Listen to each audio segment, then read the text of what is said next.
পাকিস্তানের সাথে অমীমাংসিত বিষয়গুলো দ্রুততম সময়ের মধ্যে নিষ্পত্তির জন্য সেই দেশটির সহযোগিতা চেয়েছে বাংলাদেশ। পররাষ্ট্র উপদেষ্টা তৌহিদ হোসেনের সাথে দুই মার্কিন উপসহকারী পররাষ্ট্রমন্ত্রীর সাক্ষাৎ, বৈঠক হয়েছে পাকিস্তানের পররাষ্ট্র সচিবের সঙ্গেও। স্প্রেডশিট পাঠিয়ে বিএনপিকে বিভ্রান্ত করছে জাতীয় ঐকমত্য কমিশন, অভিযোগ দলটির নেতাদের। রাজনৈতিক দলগুলোর সাথে ঐকমত্যের ভিত্তিতে হবে জাতীয় সনদ, বলেছেন জাতীয় ঐকমত্য কমিশনের সহসভাপতি আলী রিয়াজ। সংস্কার ও বিচার নিশ্চিত করে নির্বাচন দিতে হবে, তবে অতিরিক্ত সময় নেওয়া যাবে না, বললেন জামায়াত আমির ডাক্তার শফিকুর রহমান।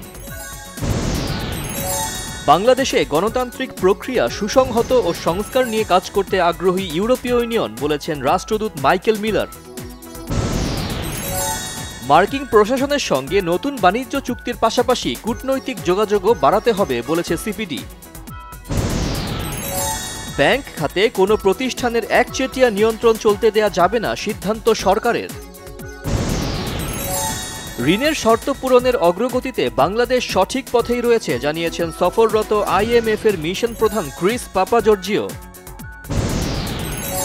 পৌর কর বাবদ চট্টগ্রাম বন্দর থেকে 100 কোটি টাকা পেল সিটি কর্পোরেশন।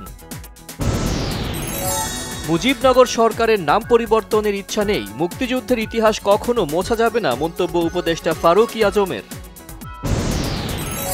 পহেলা বৈশাখের আনন্দ শোভাযাত্রার মোটিফ নির্মাতা মানবেন্দ্র ঘোষের বাড়িতে আগুন দেওয়ার ঘটনায় ছাত্রলীগের নেতাকর্মী সহ মানিকগঞ্জে 6 জন গ্রেপ্তার। খাগড়াছড়িতে অপহৃত চট্টগ্রাম বিশ্ববিদ্যালয়ের 5 শিক্ষার্থী সহ 6 জনকে উদ্ধারে সেনাবাহিনীর নেতৃত্বে যৌথ অভিযান চলছে। রাজধানীর ধানমন্ডি থানায় দায়ের করা প্রতারণা ও চাঁদাবাজি মামলায় মডেল মেঘনাকে গ্রেপ্তার দেখিয়েছে আদালত। গাজায় ইসরায়েলি বাহিনীর হত্যার শিকার হলেন ফিলিস্তিনের প্রখ্যাত লেখিকা ও আলোকচিত্রী ফাতেমা হাসোনা, আরও 35 ফিলিস্তিনিকে হত্যা। মুর্শিদাবাদে সাম্প্রদায়িক সহিংসতা, ভারতের প্রধানমন্ত্রী নরেন্দ্র মোদী ও বাংলাদেশের প্রধান উপদেষ্টা ডক্টর ইউনূসের পূর্ব পরিকল্পিত দাবি পশ্চিমবঙ্গের মুখ্যমন্ত্রী মমতা বন্দ্যোপাধ্যায়ের। লাহোরে ICC নারী ওয়ানডে বিশ্বকাপ বাছাই ম্যাচে ওয়েস্ট ইন্ডিজের কাছে 3 উইকেটে হেরেছে বাংলাদেশ। বার্নাবিউতে বর্ণহীন রিয়াল, মাদ্রিদ জায়ান্টদের ফের হারিয়ে চ্যাম্পিয়ন্স লিগের সেমিতে আর্সেনাল। মুক্তির 16 দিনে জঙ্গলি আয় করেছে 2 কোটি টাকার বেশি, ফেসবুক স্ট্যাটাসে জানিয়েছেন এর নির্মাতা এম রাহিম।